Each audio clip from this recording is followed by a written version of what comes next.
तर उद्या निर्णायक बैठक घेणार असल्याचं मनोज जरांगे यांनी म्हटलेलं आहे। उद्या समाजाच्या समोर आपण महत्त्वाच्या गोष्टी मांडणार असल्याचंही जरांगे यांनी म्हटलंय। सध्या सरकारमध्ये तीन राजे असल्यानं कोणालाच निर्णय घ्यायचं कळत नाहीये अशी टीका त्यांनी सरकारवरती केलेली आहे। आंदोलन करून न्याय मिळवणे त्यासाठी महाराष्ट्रातला मराठा रस्त्यावर लढण्यासाठी सज्ज झाला। पण आजच्या या पत्रकार परिषदेच्या माध्यमातून माझी मराठा समाजाला विनंती आहे की आज राज्यभरात गावागावात होणारे रस्ता रोको हे फक्त तुम्ही शांततेत करायचे आणि एकच्या नंतर आज रस्ता रोकोचं रूपांतर आपण आपल्या गावात शहरात धरणे आंदोलनात रूपांतर करायचं।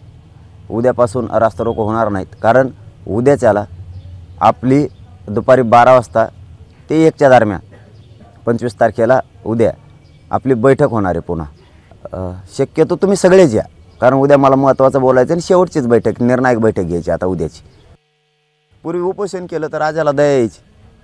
हे राजे आहेत का कोण आहेत? 3 राजामुळे कोणत्याच राजाला कळाना गादीवर मी एक कोणी कोणीच निर्णय घ्या ना, एक राजा व्हा ना कोणीतरी, तेव्हा जनता जगन ना। तुम्हाला 17 जणांना विचारायचं आणि मग यायचं निर्णय घ्यायचे, कसं होईल? राजाने तसा निर्णय घ्यावा। 3 राजे आहेत, तसा निर्णय घ्यावा। 2 राजांना एका राजाला आडवी पडू नये। एखादा राजा निर्णय घेता असला तर दोन्ही राजांनी जरा साथ द्यावा। आम्हाला 10% पाहिजेच नाही। तुम्ही कसं काय थोपवता आमच्यावरती दादागिरी? याला राजा म्हणते, त्याला सरकार चालवणं म्हणते। पहिला डाव बरोबर होता, पण सरकारला तो डाव हाणून पाडायचा आहे।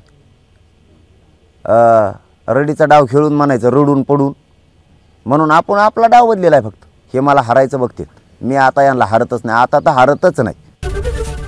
एबीपी माझा, उघडा डोळे बघा नीट।